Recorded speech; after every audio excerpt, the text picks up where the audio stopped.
And every year, I feel like this has been the biggest game for Florida every year since I've been a fan. I mean, now we get some big-time home games against Texas, but so maybe that could feel like maybe the biggest game of the season for you. But I still fully believe that the Florida-Georgia rivalry, or actually I should just do this. I still believe that the Florida-Georgia rivalry game is Florida's biggest game this season. Because I feel like maybe we don't make the playoffs. Maybe it's a bit more of disappointment than we want this season to be. Maybe we go 8-3 or 9-3 and we miss them. But if we beat Georgia, that's going to mean something. Because we've only beaten Georgia once since we've hired Dan Mullen. Mm-hmm. And since we've lost, since Jim McElwain lost from his final season, we've only beaten them once. So one of the last, 8 attempts now have gone to the Gators. So I feel like it's such a big deal, and I really think we have the pieces this year.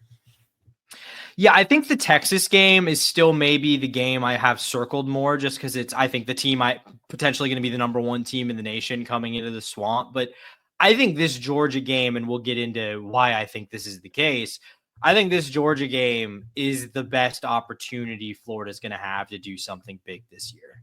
I think this is the most gettable of the big games on the schedule. I think it's the one that would be the most meaningful in terms of Billy winning this game over Kirby, especially after Georgia. I mean, I don't want to say they had a down year because they won the SEC last year, but a down year by their standards. If they're kind of trending away from annual national championship, contending and Florida's able to beat them with Billy Napier, I think that would be one of the more narrative shifting wins Billy could have, has had the opportunity to get.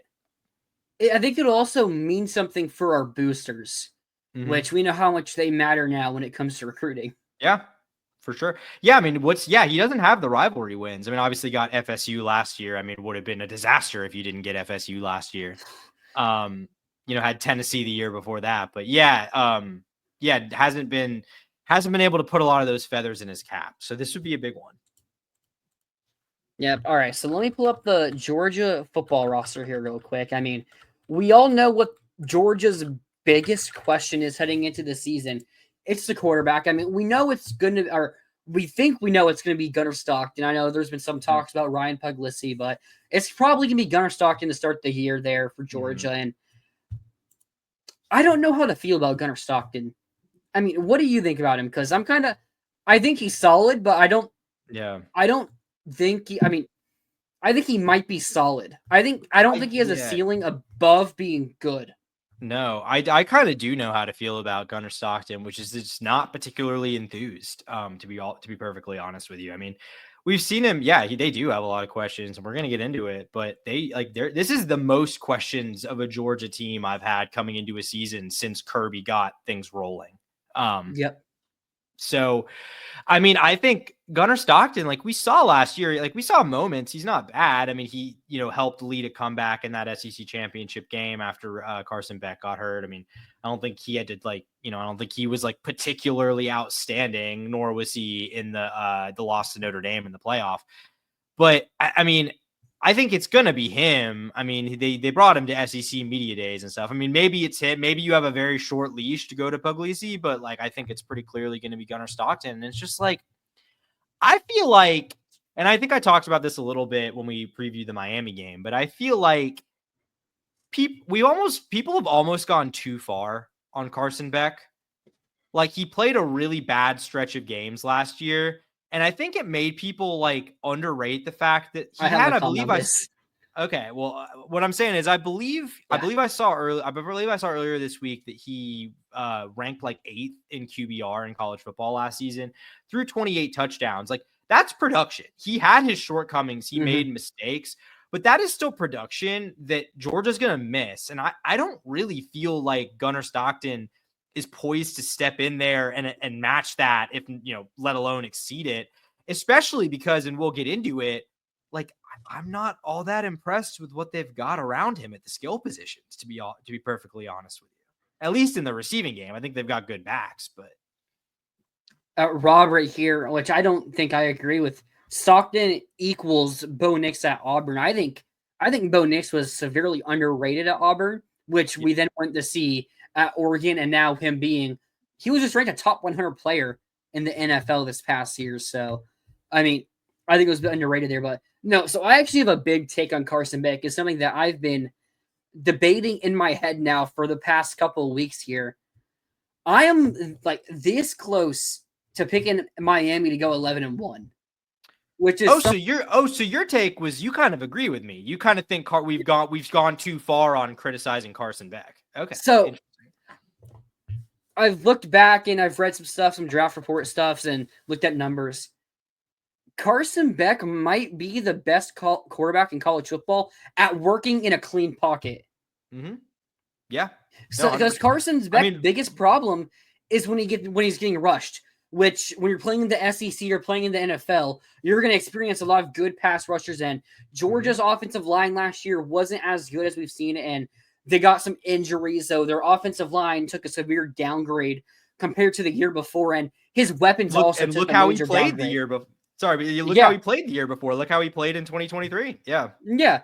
So I look at Miami going into this year with Carson Beck, and so I've kind of had Notre Dame penciled in as a win, or Miami's penciled in as a win for Notre Dame for the entire offseason. But now I'm looking more and more into it, and I'm like really close to picking Miami to beating Notre Dame because Notre Dame lost, I think, their top 2 edge rushers. Their highest, like they had a guy returning who played in like 3 games last year who they're really high on and has played really good, but has been season-ending injuries the last like 2 years. I really worry about Notre Dame's ability to get to Carson Beck. And if Carson Beck can just sit in the pocket the entire game, I mean, his receivers need to get open, which is still the big question for Miami, but they have some talent there. I think they'll have a guy or two step up, and I don't think anyone else besides us on their schedule is going to give them pressure. I mean, Notre Dame, we'll see. That's where I'm like debating, like, do I think they do? But like, I think Miami and Carson Beck could be like a pretty underrated team, at least compared to their schedule, because very few, if any, are going to get pressure on Carson Beck this year. And he's going to cook if they don't. Yeah, I fully agree. I think Beck and Miami are going to be fine offensively this year. My only thing is that defense better be better. Yeah, because that's also I don't really think there's any way you're going to have the same level. I think it's going to be a step back for the offense, even though I think the offense is going to be fine, just because you don't have Cam Ward and everything Cam Ward was able to do, and you lost a lot of those good receivers. So, and Elijah Arroyo at tight end. So, like, I think that, like, I think the way I see it, like, I think Beck is going to be fine. I think Beck is the winner of the divorce from Georgia way more so than Georgia is. And I mean, yeah. Georgia basically just settled. I feel like they just settled with Gunnar Stockton. I mean, because there was a talk about Fernando Mendoza going to Georgia, and I think that would have been a really good addition for him, but they didn't for some reason. And I mean, I just don't get it. And they were I remember hearing that they were in the mix for him. I mean, part of that's probably because they do also have Puglisi, so it's like they have another guy they've been developing if it doesn't work out. But yeah, this seemed like a team that would have been pretty prime for a transfer candidate, especially because it's not like, if Gunnar Stockton had come in those games and just absolutely balled out, it'd be like, okay, well, we have reason to feel really confident. But he wasn't bad, but I wouldn't say he balled out either. No, I mean, Rob here. What are you basing that on? Who did Miami beat last year? This has nothing to do with Miami last year. I'm just not entirely really new team, sure basically. I'm not sure I understand. Because we were talking about their offensive line, which we know is going to be good, especially compared to most of their competition. And Carson Beck, I mean, we didn't really make any hot takes about Miami's football team outside the fact that we both picked us to beat them on the road. We both picked us to beat them on the road. Yeah. So, I mean, yeah, going back to the Carson Beck and thing, like, this Gunnar Stockton, it's like they have Puglisi, but I mean, Mendoza. So I think Mendoza's a redshirt sophomore, so he could leave for the NFL this year. But I feel like Mendoza, he could be a 2-year guy for them, even. I mean, yeah, he's a legit NFL talent. Like, yeah, I just don't see it with Stockton. And maybe Puglisi does have something there that could be a very good player for him, but like he's not going to start over Stockton. So how good is he? Yeah, we could be back to, I mean, maybe this will look like a really stupid statement in a couple months, but Yeah, probably. we could be back to the sort of pre Stetson Bennett getting good, just marginal Georgia quarterback situation where it's just like, it's not like a disaster, but it's a clear limiting factor and not Jake something that you Fromm is fear. better than Justin Fields. Yeah, exactly. Yeah, like we could be back to that. We could be back to Stetson before Stetson actually became honestly pretty good, which he Yeah. was like at the end there at Yeah. Georgia. Heisman But finalist. yeah, but there was a point where he was not good. No. 2020. And yeah, so I mean, I think between the end of Stetson and Beck being developing into a pretty good player, they haven't had to deal with that in a couple of years. I think that might be back this year.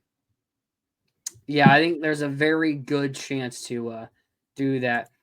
We talked about it earlier in the show, but we're feeling good about Lagway, his health, and he was looking really good at practice. And we think he's going to be a full go in practice within the next week or so. So we're not too worried about that. Mm-hmm.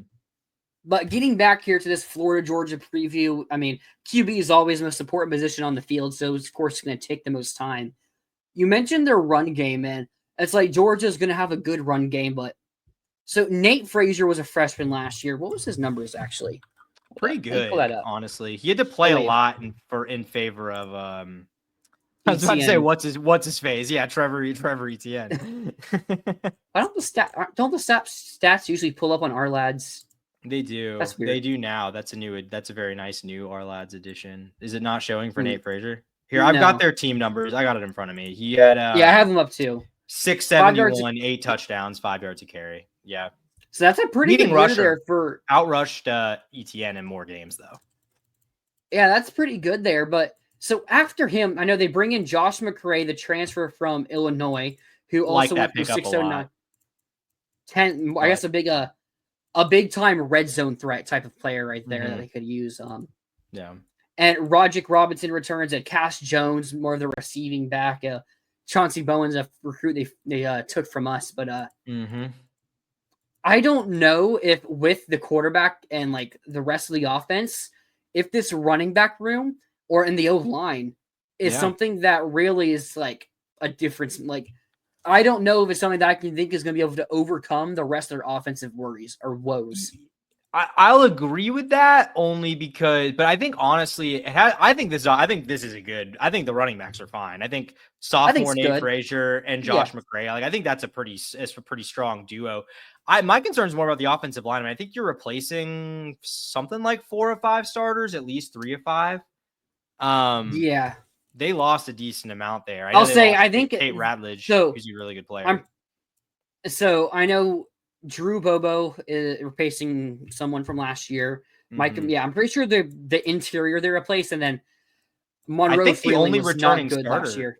I think Ernest Green is the only returning Monroe starter. really started more than half of the year last year. Did he? Okay. I think that was because of injuries, but he was not good. Like I remember that being something that was vividly talked about. Now he's a former top 50, top 100 recruit, so it's like they continue to develop him, but I remember he was not good last year. Yeah. So, yeah, I mean, I think granted it's Georgia, like, they're recruiting guys in the trenches, they're, when someone goes, they're replacing them with a blue chip.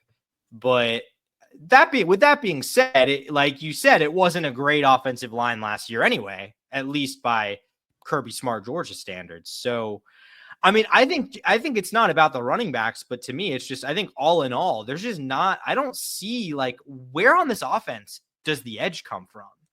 I don't think you're going to have an extremely dominant, group up front. I don't think, we haven't gotten into the receivers yet, but I think it feels like more of the same at receiver. It feels like another group that has the same kind of problems that Georgia receivers have had for a few years now.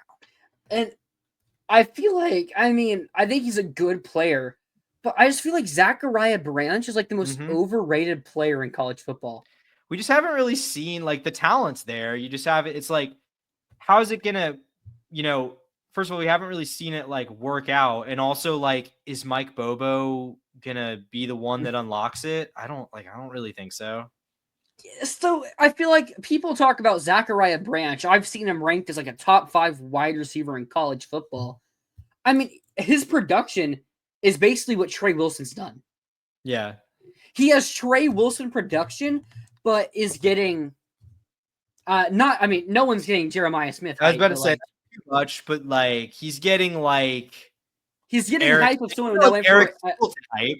Like he was like yeah. up there at the top of the transfer portal with like Eric Singleton among receivers. So He's getting top 5 wide receiver hype with Trey Wilson production, and Trey Wilson has missed a half of a season of football when you include the games he's missed over the last 2 seasons. So, and I think Branch can be a really good wide receiver and very dynamic playmaker. Get the ball in his hand, he's going to do something, but I don't think he's as good as people think he is. Like, Lincoln Riley couldn't get out of him. Why is Bobo and Kirby Smart going to get out of him? Yeah, I mean, I think that's totally valid. And then, when you look at like the other guys they got, I mean, it's like Dylan Bell, 460-yard receiver last year, Colby Young, 149 yards last year. Like, there's Noah Thomas is going to start over Colby Young. Yeah, okay, yeah, true. But like, even Noah Thomas had like 500 yards last year at A&M. So it's like, there's no one here that is just like a clear game changer. And it's like, Arian Smith and Dominic Lovett had talent, but they also had drop issues and stuff like that. And I think you're kind of looking at potentially more of the same kind of problem that, like I said, like, I don't know if this group fundamentally changes the pass catcher situation that Georgia's had the last few years. And again, like, we'll see about Oscar Delp at tight end, like former big time recruit, a guy that everyone hyped as the Brock Bowers replacement. Haven't really seen last year. Kind of a disappointing. I'm not saying he's bad, but just, when you're hyped as the guy who's going to replace Brock Bowers, we didn't really see that, even though he's a former, I think, 5-star recruit. Like, so Lawson Lucky out-caught Oscar Delp last year. And it's like, they also had Ben Urisic, who was a Stanford transfer, who was really good. So they had a tight end room, or they played a lot of tight ends last year. But I don't feel like they all together came together to be a really good room. But so I don't know if Oscar Delp is going to be able to come together to be a really good player this year. He's a senior now? Yeah, he's been there because he was playing behind Bowers for a couple I thought he years. was a sophomore.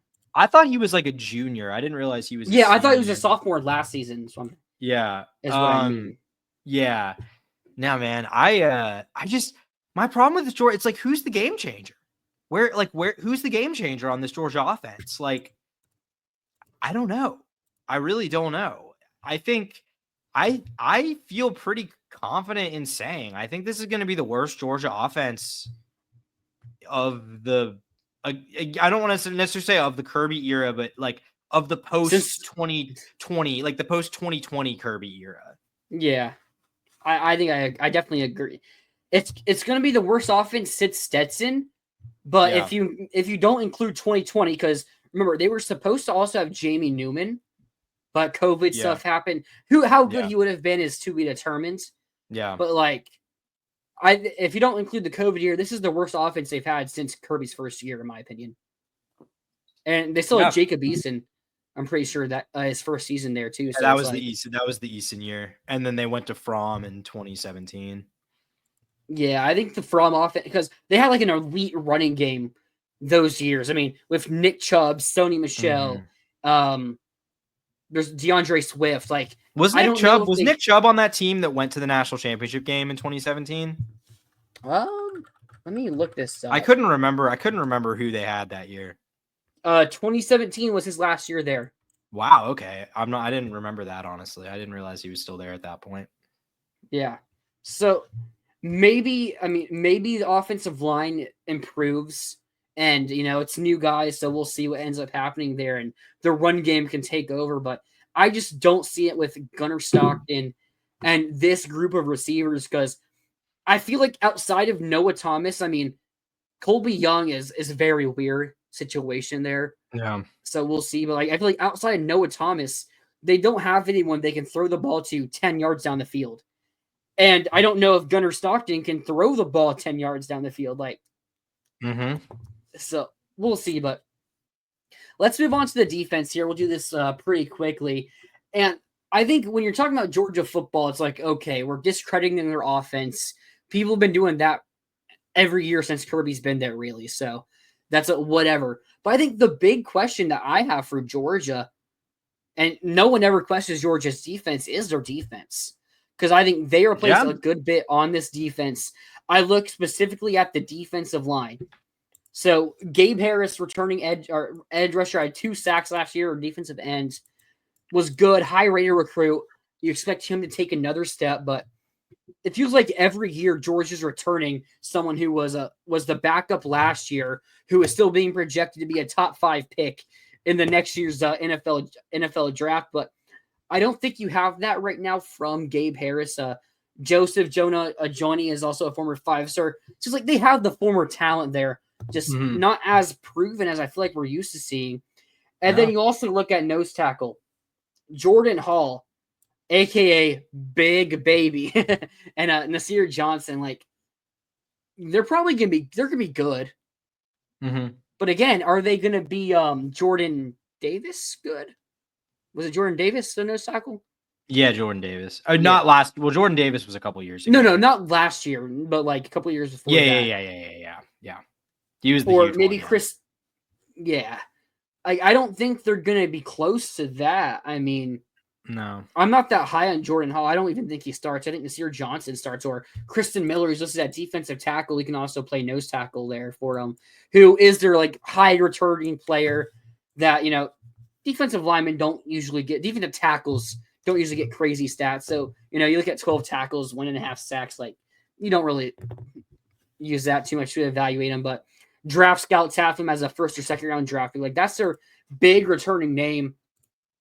And then they bring in Elo Madozi from Army, who had 6.5 sacks last year, also coming off the edge. I mean, coming from Army, we'll see. Like if it was good enough for Georgia to take, I think Kirby is gonna make good reads there. But if I were to tell you, are you taking Florida's D-line or Georgia's D-line?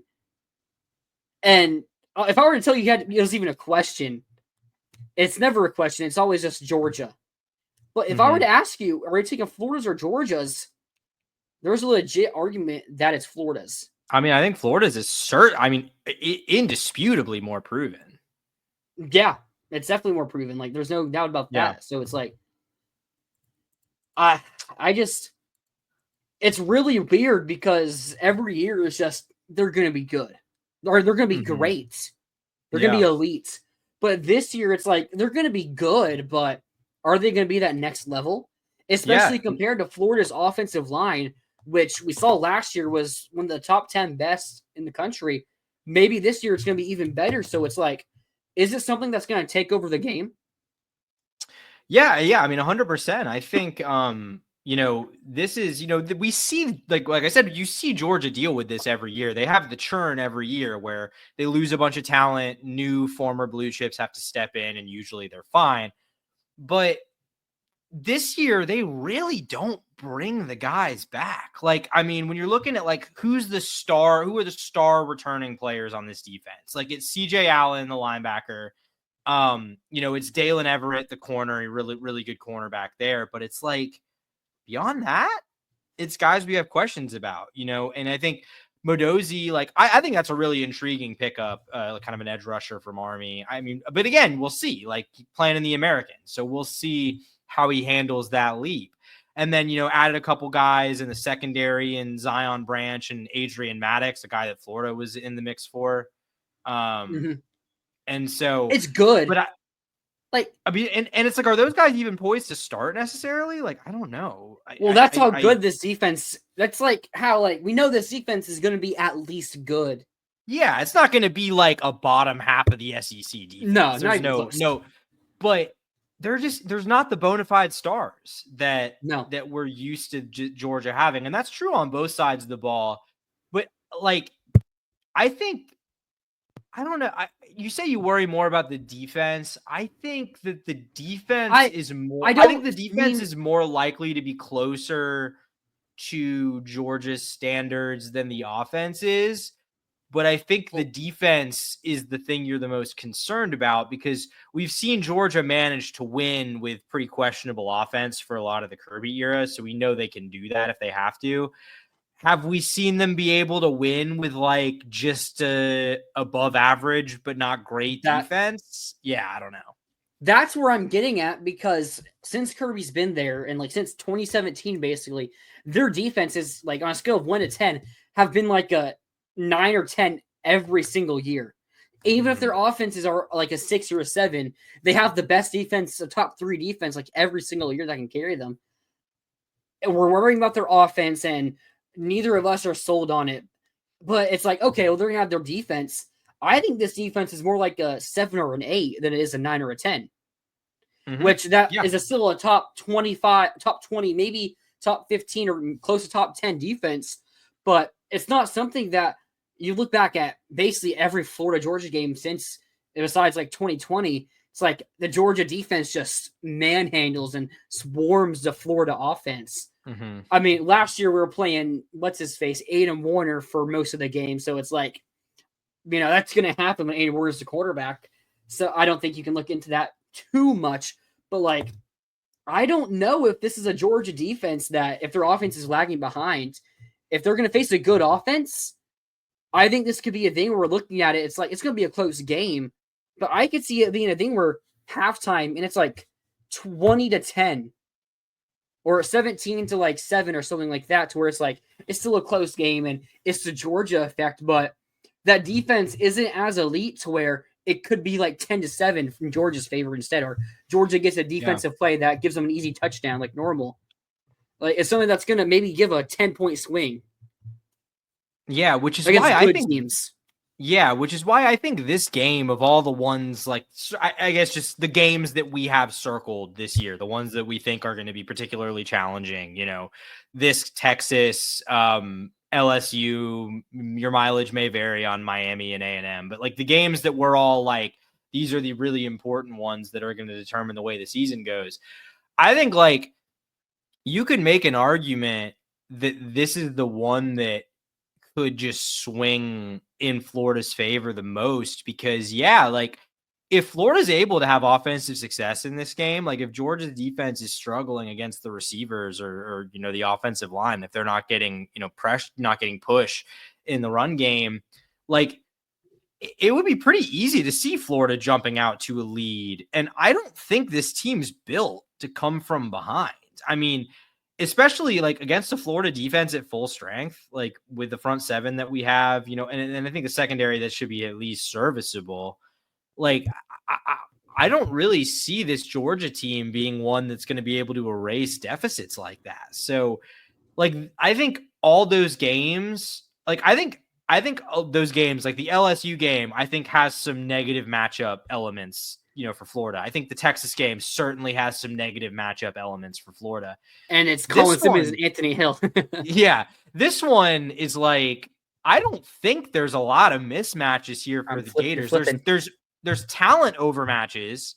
There's a lot of talent over matches, in terms of like blue chip ratio, but there's not really a lot of areas where I'm like, I think Florida's just going to be in hell trying to do this one thing. Like, I don't really see that here. I think I'm starting to flip you, because the entire offseason. I mean, you're flipping me a little. I mean, I have one of our 3 losses. And I don't know if we want to like, this is one of my 3 losses along with LSU and Texas. And I don't know if we want to get into this now. I don't think I'm flipping on this one, but what I will say is, if you asked me which of the 3 I think is most likely to flip, like which one I would say I think Florida's most likely to win, I'll go with this one over Texas, over LSU on the road. I think this is the one that is easiest to talk myself into of those 3, because the LSU game has, just all the difficulties of playing at LSU, first real test of the season. Texas is at home, which is huge, but, still I think going to be pretty overmatched talent-wise. That's maybe going to be the number 1 team in the nation. This one, it's like we saw Florida hang with these guys last year, and I think you could argue they're going to take a step back. So and If us to step Florida forward. exactly. So I really don't think it's that hard of a sell here. The only reason I'm not all the way there is just because we do, Florida has struggled, really struggled to beat Kirby Smart. And I think it's fair to say that under Kirby Smart, Georgia tends to get up for this game. Maybe they didn't really last year, but you typically get a Kirby is motivated going into the Florida game. Like, he wants to win it. He was part of the rivalry too. So, there's a lot of motivation on that front. Especially if this is a down Georgia team, to where I think they already played Bama by this point, if I'm not mistaken. So yeah, that's like September 28th again or something like that. Yeah, so it's a game that if they're as bad as we think they could, or if they're not as good as we think they usually are, that's a game they could definitely already have a loss. I mean, like they did last year, going into it. And it's a game that Kirby, it's like, okay, this Florida team still has playoff hopes. I am going into this game. I'm giving it my all to make sure we don't lose it. So for sure, and that's a scary type of deal there with Kirby. Something that not necessarily focused on this game, but I was looking at our roster, and you brought up the blue chip talent difference and everything like that. So if you go through Florida's roster, so QB, Lagway, 5-star, Ball and Jackson, Ball low 4-star, Jacoby Jackson was like a low 3-star JUCO player who's like the hundreds of the JUCO rankings, but they're both proven players that, I mean, Ball was a freshman last year, all freshman SEC, and maybe one of the best running backs in the SEC already. So it's like, he's a proven player at this point. Like, we know he's better than a low 4-star out of high school.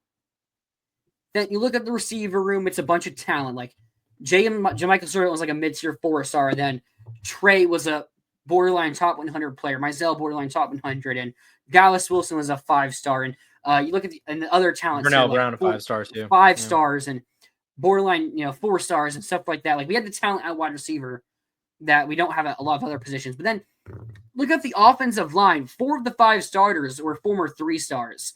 But we know we're going to have one of the best offensive lines in the country. I mean, Slaughter's the best center.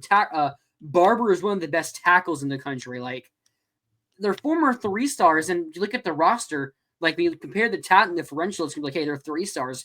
But we know these are legit players that are going to be playing on Sundays. So, and you look at the defense, Caleb Banks was a 3-star, but out of high school. But now, again, he's another one of those players that could be one of the best defensive tackles in college football.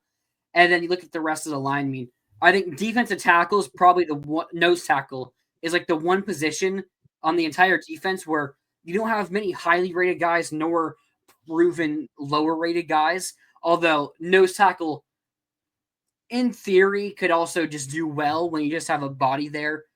And then you look at the players around him. Tyree Sapp, a former top 100 recruit, but also a guy that is seen as a potential first-round pick.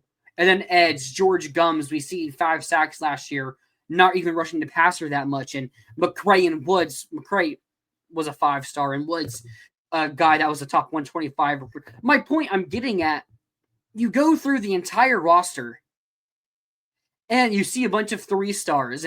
But when you look at those 3-stars, is some of the players that, I mean, who are the top 3 players on our team? Jake Slaughter, easily.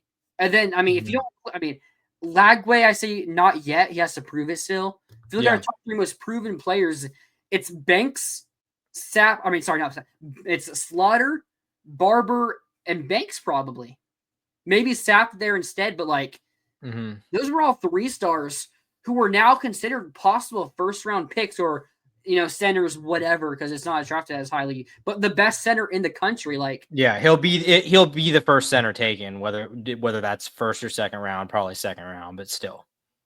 So it's like our 3-stars that we're starting are our most proven and not just good, but great players.